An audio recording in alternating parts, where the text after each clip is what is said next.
Welcome to the Govett-Brewster Art Gallery and Len Lye Centre on the occasion of the exhibition Emanations, the Art of the Cameraless Photograph.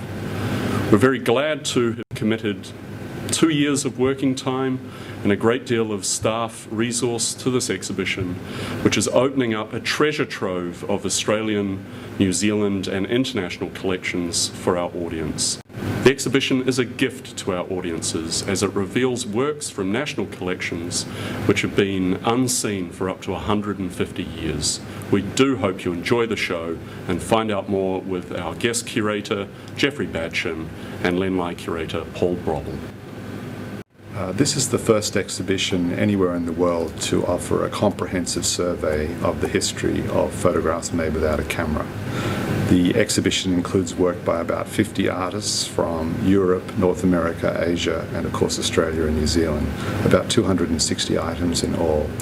It goes from the 1830s, in fact the earliest item is from 1839, the year in which photography was announced, right up to the present.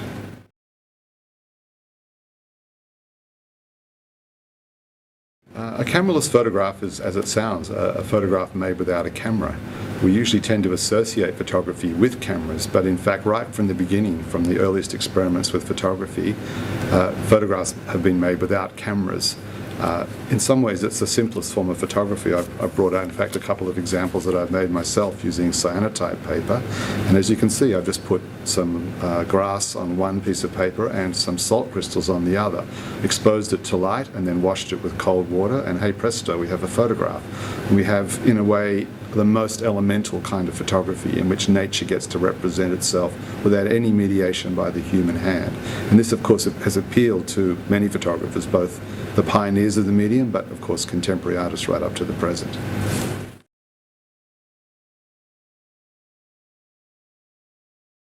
The exhibition includes an amazing diversity of photography from the earliest years, the 1830s and 1840s, right up to the present.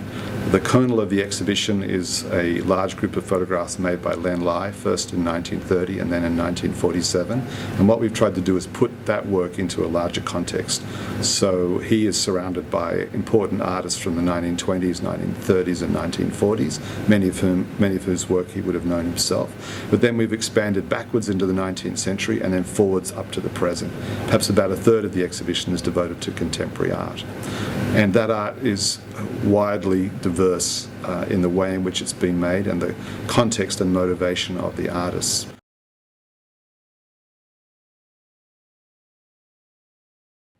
A key aspect of this exhibition is putting Len Lye in a truly global context. Here we have a show in which he gets to be seen within an international history of photography. And what that means for New Plymouth is that here we have a relatively small regional town here in New Zealand mounting an international global history of photography.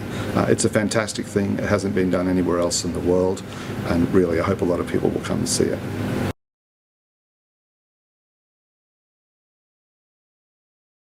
This exhibition came about through the work of Len Lye and a little known part of his practice. He's well known around the world for his cameraless filmmaking and for his kinetic sculpture, but a small part of his practice, and very interesting one, is his photographs, and like his films they were largely made without the use of a camera. In 1930 Lye made a small group of photograms, that's cameraless photographs, and exhibited them in London, and principally two which were exhibited in the 1936 International Surrealist Exhibition.